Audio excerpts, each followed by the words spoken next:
Good morning friends. आप कैसे हैं? आज का जो चैप्टर है वो 6th है और जिसका नाम है पृथ्वी के प्रमुख स्थल रूप। आपने इसमें से कुछ स्थल रूपों को तो ज़रूर देखा होगा जो कि 6.1 चित्र में हमें दिखाए गए हैं। देखो कि इसमें क्या क्या है। पर्वत है, पठार है, पर्वत श्रृंखलाएँ हैं, बहुत सारी पर्वत श्रृंखलाएँ, पहाड़ियाँ हैं, घाटियाँ हैं और समतल हैं। ये कुछ कुछ ऊंचे हैं, कुछ कुछ नीचे हैं और मैदान तो पठार से भी नीचे हैं। ठीक है, इन्हें ध्यान से देखो कि इनमें क्या क्या अंतर है। पृथ्वी पर अनगिनत प्रकार के स्थल रूप हैं। स्थल रूपों के कुछ भाग ऊंचे तो कुछ भाग नीचे हैं, कुछ भाग समतल हैं। ये स्थल रूप दो प्रक्रियाओं के परिणाम स्वरूप बनते हैं। आपको यह जानकर आश्चर्य होगा कि मैदान धीरे धीरे क्या होते हैं, आपस में खड़े, जिस प्रकार आप खड़े हैं, जिस पर हम खड़े हैं, जिस मैदान पर, उसमें धीरे धीरे गति हो रही है। पृथ्वी के अंदर लगातार गति हो रही है। प्रथम या आंतरिक प्रक्रियाओं के कारण बहुत से स्थानों पर पृथ्वी की सतह कहीं ऊपर उठ जाती है तो कहीं नीचे धंस जाती है। क्या आप जानते हैं कि पहाड़ियाँ वह स्थलीय भाग है जो आसपास के भूमि से ऊंची उठी होती हैं। 600 मीटर से अधिक ऊंचाई एवं खड़ी ढाल वाली पहाड़ियों को पर्वत कहा जाता है। जो भी 600 किलोमीटर की ऊंचाई से ज़्यादा होती हैं उसे क्या बोला जाता है? पर्वत बोला जाता है। क्या? पहाड़ियाँ को पर्वत बोला जाता है। ठीक है, और ये कहीं कहीं पर 8,000 मीटर से भी ऊंची होती हैं। जैसे कि हमारा एवरेस्ट है, एवरेस्ट उसकी ऊंचाई कितनी है? 8,850 मीटर। ठीक है, नेक्स्ट है, आप इस डायग्राम को बहुत अच्छे से देखना कि इसमें क्या क्या चीज़ें दे रखी हैं। जैसे कि डेल्टा, नदी मुहाना। डेल्टा कैसे कहाँ पर है? नदियों के मुहाने पर। समुंदर, प्रायद्वीप जो तीन ओर से पानी से घिरा होता स्थल भाग होता है ना, उसे प्रायद्वीप बोला जाता है। द्वीप जो कि चारों ओर से पानी से घिरे हुए स्थल भाग को द्वीप बोला जाता है। मैदान जो कि पठार से नीचा होता है। पहाड़ियाँ, पर्वत सबसे ऊंची श्रृंखला है और झीलें। ओके, नेक्स्ट है, दूसरी बाह्य प्रक्रिया स्थल के लगातार बनने और टूटने की प्रक्रिया है। पृथ्वी की सतह के टूटकर घिस जाने को अपरदन कहते हैं। जब ये पर्वत हैं धीरे धीरे नदियों के द्वारा क्या है, काट दिए जाते हैं। धीरे धीरे जब नदियाँ इसके नीचे आती है तो इसे ये कट जाती हैं पानी की वजह से, तो क्या होता है, उसे अपरदन बोला जाता है। जो मिट्टी को ही अपने साथ नीचे लेके आती हैं। ये कुछ अन्य कारणों की वजह से भी मिट्टी का अपरदन होता है। अपरदन की क्रिया के द्वारा सतह नीची हो जाती है तथा निक्षेपण की प्रक्रिया के द्वारा उनका फिर से निर्माण होता है। ये दो प्रक्रियाएं बहते हुए जल, वायु तथा बर्फ के द्वारा होती है। हम विभिन्न स्थल रूपों को उनकी ऊंचाई तथा एवं ढाल के आधार पर पर्वतों, पठारों और मैदानों में वर्गीकृत कर सकते हैं। जो हमारी नदियाँ होती हैं वो क्या है कि अपने साथ पर्वतों से मिट्टी, कंकड़, पत्थर ये लेके आती है और वो कहाँ पर निक्षेप करते हैं? निक्षेप मतलब डिपॉजिट करती हैं समुद्र में या आसपास के मैदान में, जो कि न्यू मिट्टी कहलाती है, खादर मिट्टी। ठीक है, और पवन जब चलती है रेगिस्तान में तो वो क्या करती है, अपने साथ मिट्टी को बहाकर दूसरे स्थान पर ले जाती है। उसी प्रकार से बर्फ़ है, जब बर्फ़ पिघलती है गर्मियों में या वैसे, तो वो क्या करती है, अपने साथ बड़े बड़े पत्थरों को अपने साथ बहा के ले आती हैं। इससे क्या होता है? अपरदन। और जहाँ पर वो मिट्टी या कंकड़ पत्थर डाल देती है, छोड़ देती है, आगे वो नहीं ले जा पाती, जिस स्थान पर वो जमा हो जाता है उसे बोला जाता है निक्षेपण। ठीक है, तो यहाँ पर निक्षेपण या नदी के दोनों ओर जो मिट्टी या पत्थर होते हैं जो आसपास, तो उसे भी क्या बोला जाता है? निक्षेपण। नेक्स्ट है, ये दो प्रक्रियाएं। ठीक है, पर्वत क्या होते हैं? पर्वत पृथ्वी की सतह की प्राकृतिक ऊंचाई है। पर्वत का शिखर छोटा तथा आधार चौड़ा होता है। पर्वत का जो शिखर होता है वो क्या होता है? पर्वत ये होता है। ठीक है, इसका जो आधार होता है ये होता है नीचे वाला आधार। इसकी चोटियाँ तो वो नुकीली भी होती हैं, ज़्यादा चौड़ी नहीं होती, लेकिन इसका जो आधार है, ये तल भाग है, ये क्या होता है? चौड़ा। ठीक है, पर्वत का शिखर छोटा तथा आधार चौड़ा होता है। यह आसपास के क्षेत्र से बहुत ऊंचा होता है। कुछ पहाड़ बादलों से भी ऊंचे होते हैं, जैसे कि एवरेस्ट, कंचनजंगा, केटू पर्वत। ठीक है, जैसे जैसे आप ऊंचाई पर जाएंगे जलवायु ठंडी होती जाती है। कुछ पर्वतों पर हमेशा बर्फ जमी रहती है और हमेशा जमी रहने वाली बर्फ़ की नदियाँ होती हैं जिन्हें हम हिमानी कहा जाता है। यहाँ कुछ ऐसे भी पर्वत हैं जो समुद्र के भीतर हैं तथा जिन्हें आप नहीं देख सकते। कठोर जलवायु होने के कारण पर्वतीय क्षेत्रों में बहुत कम लोग निवास करते हैं क्योंकि वहाँ पर हमेशा बर्फ़ ही रहती है, इसलिए वहाँ पर बहुत एक दो जनजातियाँ रहती हैं, जैसे आदिवासी जनजाति, जैसे कि जम्मू कश्मीर में गुर्जर जनजाति रहती है, ठीक है। तो वहाँ पर बहुत ही कम लोग रहते हैं। वहाँ का धरातल खड़ी ढाल वाला होता है। यहाँ कृषि योग्य भूमि की भी कमी होती है। पर्वत, क्योंकि कृषि योग्य भूमि की कमी क्यों होगी, क्योंकि बर्फ़ के ऊपर वैसे भी खेती नहीं होती, तो इस वजह से क्या होता है, वहाँ पर कृषि योग्य भूमि की कमी रहती है। और पहाड़ी इलाके पर तो वैसे भी कृषि नहीं होती। एक दो जगह होती हैं जहाँ पर कि कौन सी खेती, या तो जम्मू कश्मीर में या मतलब कि आसाम की साइड क्या है, चाय पत्ती हो सकती हैं, लेकिन कुछ कुछ इलाकों में।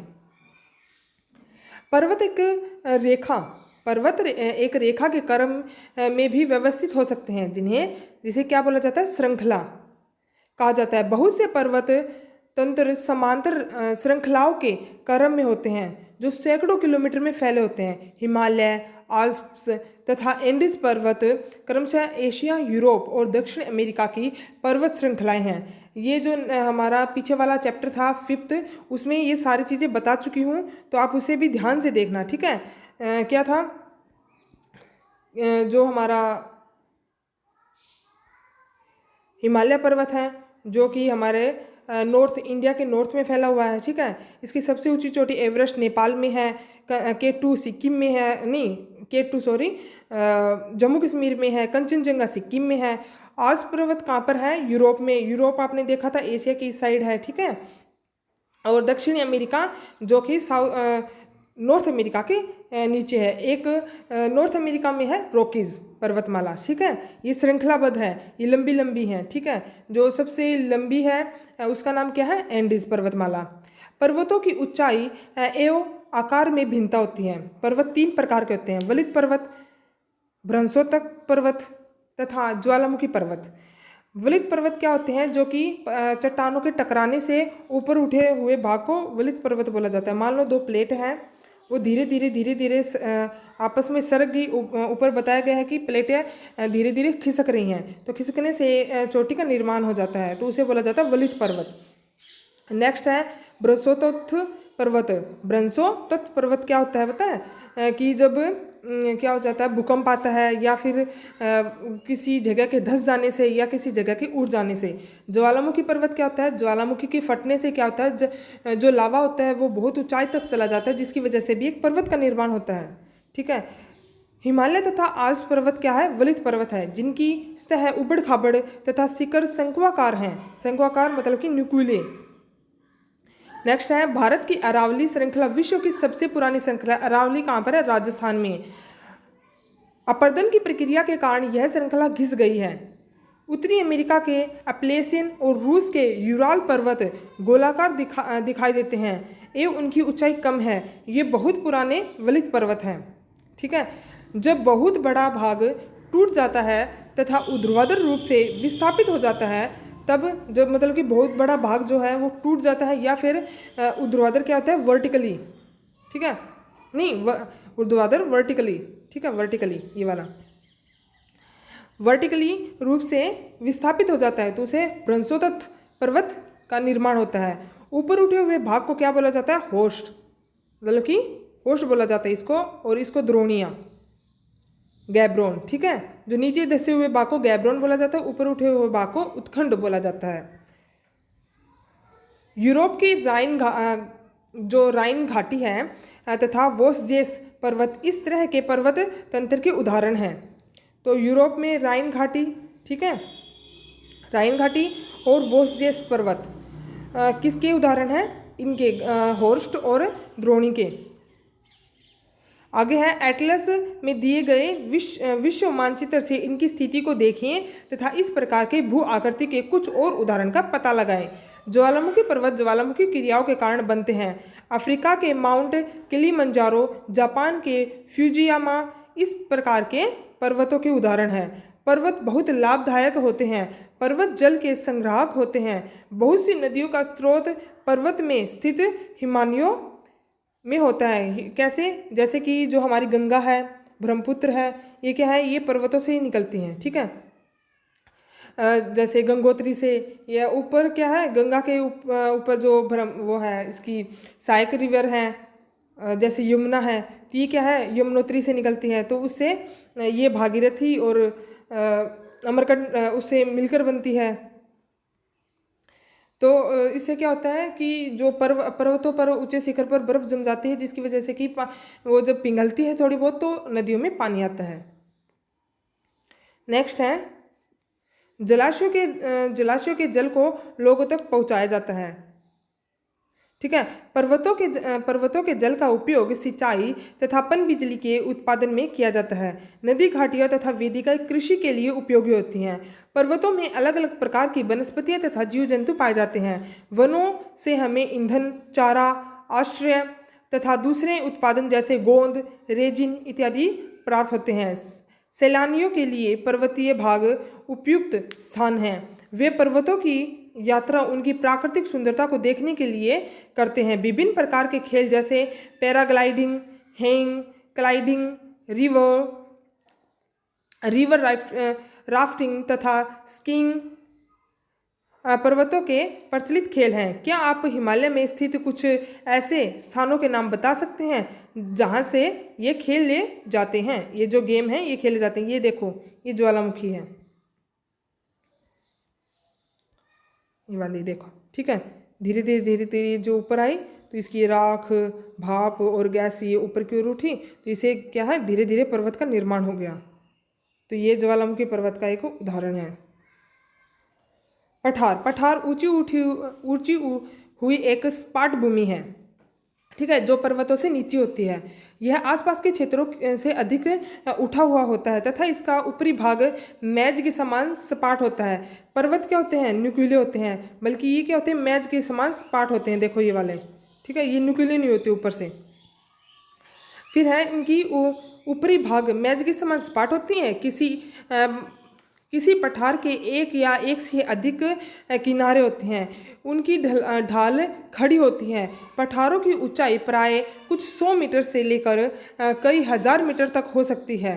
इनकी जो ऊंचाई है कुछ 100 मीटर से लेकर कुछ हजार मीटर तक हो सकती है।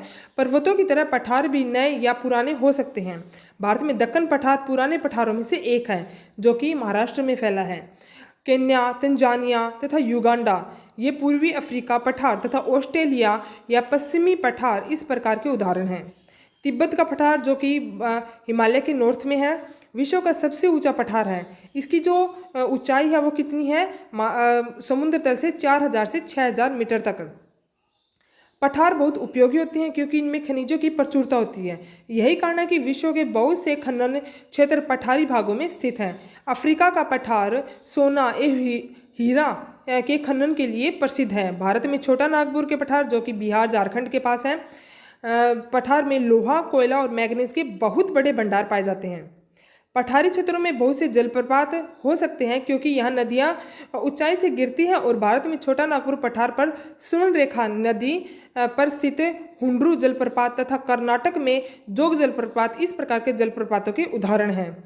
लावा पठार में काली मिट्टी की प्रचुरता होती है, जो कि उपजाऊ होती है एवं खेती के लिए भी काफ़ी अच्छी होती हैं। कई पठारों में रमणीय स्थल होते हैं जो पर्यटकों की आकर्षित करते हैं। मैदान क्या होते हैं? मैदान समतल भूमि के बहुत बड़े भाग होते हैं। वे सामान्यतः मध्य समुद्र तल से 200 मीटर से ही अधिक ऊंचे नहीं होते। कुछ मैदान काफ़ी समतल होते हैं तो कुछ उर्मिल और तरंगी हो सकते हैं। अधिकांश मैदान नदियों तथा उनके सहायक नदियों के द्वारा बनाए हैं। नदियाँ पर्वतों के ढालों पर नीचे की ओर बहती हैं तथा उन्हें अपर्दित कर देती हैं। वे अपर्दित पदार्थों को अपने साथ आगे की ओर ले जाती हैं। अपने साथ ढोए जाने वाले पदार्थ जैसे पत्थर, बालू, सिल्ट को भी वे घाटियों में निक्षेपित कर देती हैं। इन्हीं निक्षेपों से मैदान का निर्माण होता है। मैदान का निर्माण कैसे होता है? जैसे कि गंगा, यमुना, ये अपने साथ साथ क्या बताया था मैंने, मिट्टी लेके आती हैं। वो मिट्टियाँ धीरे धीरे मैदानी भागों में जमा कर देती हैं। तो जिससे कि मैदानी भागों का निर्माण होता है। ये क्या होते हैं, धीरे धीरे समतल होती जाती हैं, क्योंकि नदियाँ तो करोड़ों साल से बह रही हैं, तो इससे क्या होता है, वो अपने साथ इतने सालों से मिट्टियाँ गाद लेके आती हैं, तो वो मैदान का निर्माण करती हैं। नेक्स्ट है, सामान्य मैदान बहुत अधिक उपजाऊ होते हैं। यहाँ परिवहन के साधनों का निर्माण करना आसान होता है, इसलिए ये मैदान विश्व के सबसे अधिक जनसंख्या वाले भाग होते हैं। नदियों के द्वारा बनाए गए बहुत बड़े मैदान एशिया तथा उत्तरी अमेरिका में पाए जाते हैं। एशिया में स्थित भारत में गंगा एवं ब्रह्मपुत्र का मैदान तथा चीन में यांगसी नदी का मैदान इसके प्रमुख उदाहरण हैं। मैदान मनुष्य के रहने के लिए सबसे उपयोगी क्षेत्र है। यहाँ की जनसंख्या बहुत अधिक होती है, क्योंकि मकानों के बनाने तथा खेती के लिए यहाँ पर समतल भूमि होती है। उपयुक्त उपजाऊ मिट्टी के कारण यह भाग खेती के लिए काफ़ी उपयुक्त होता है। भारत में गंगा का मैदान देश में सबसे अधिक जनसंख्या वाला मैदान है। स्थल रूप पर लोग, स्थल रूपों की विभिन्नताओं के अनुरूप ही मानव विभिन्न प्रकार से जीवन यापन करते हैं। पर्वतीय क्षेत्रों का जीवन बहुत ही कठिन होता है। मैदानी क्षेत्रों का जीवन पर्वतीय क्षेत्रों की तुलना में बहुत सरल होता है। मैदानों में फसलों, देखो ठीक है डायग्राम में, उगाना, घर बनाना तथा सड़क बनाना पर्वतीय क्षेत्रों की तुलना में बहुत आसान होता है। विभिन्न प्रकार के स्थल रूपों पर रहने वाले लोगों के रहन सहन के तरीकों में कुछ अंतर होता है। आप भी देख सकते हैं कि हम पर्वतों पर जल्दी से मतलब कि सड़क भी नहीं बना सकते, रेल लाइन भी नहीं बिछा सकते, लेकिन अगर मैदानी भाग है तो हम आराम से तो रेल पटरियाँ बिछा सकते हैं और आराम से हम सड़कें भी बना सकते हैं। तो इससे क्या है, हमारा जो मैदानी भाग का जीवन यापन है वो बहुत ही आसान होता है, लेकिन पर्वतीय भाग पर नहीं। क्या आप इनमें से कुछ अंतरों को बता सकते हैं? कभी कभी प्राकृतिक आपदाएं जैसे भूकंप, ज्वालामुखी उद्गार, तूफान तथा या बाढ़ बहुत विनाश कर सकते हैं। इन आकस्मिक घटनाओं के बारे में जागरूकता पैदा करके हम इन खतरों से को कम कर सकते हैं या इनसे बच भी सकते हैं। हम कितनी तरीकों से जल तथा स्थल का उपयोग में ला सकते हैं, इसका पता हम अपने आसपास के क्षेत्रों से लगा सकते हैं। प्राय हम स्थल का उपयोग गलत तरीके से करते हैं, जैसे उपजाऊ भूमि पर मकान का निर्माण करके। अगर उपजाऊ भूमि है, उसमें खेती की जगह है, हम उस पर मकान बना लेते हैं, तो उसे क्या होगा, जो भूमि का गलत उपयोग होगा। इस प्रकार हम लोग कूड़ा किसी भी भूमि पर फेंक देते हैं और जो कि उन्हें पानी को गंदा कर देते हैं। हम प्रकृति से इस महत्वपूर्ण वरदान का उपयोग इस प्रकार नहीं करना चाहिए। उपलब्ध भूमि केवल हमारे ही उपयोग के लिए नहीं, यह हमारा कर्तव्य है कि हम आने वाली पीढ़ी के लिए भी इसे सुरक्षित रख सकें। स्वच्छ भारत मिशन, स्वच्छ शरीर में स्वच्छ मस्तिष्क निवास करता है और स्वच्छ शरीर के लिए स्वच्छ पर्यावरण, विशेष रूप से साफ पानी, वायु, स्वच्छ वातावरण, प्राकृतिक आवश्यकताएं, इन सभी प्राकृतिक आवश्यकताओं को सभी लोगों को सुलभ कराने हेतु भारत सरकार द्वारा स्वच्छ भारत मिशन कार्यक्रम चलाया गया है। ठीक है, ये आप डायग्राम देखो, जैसे पहाड़ी इलाकों पर किस प्रकार खेती की जाती है, ज़्यादातर चाय पत्ती की खेती की जाती है यहाँ पर। ठीक है, यहाँ पर मकान देखो कैसे बनाए गए हैं, और यहाँ पर जो नदियाँ हैं उनमें राफ्टिंग की जाती है। ठीक है, thank you for watching this video. धन्यवाद, शेयर करना आगे भी कि जिससे बहुतों को लाभ हो। Okay, bye.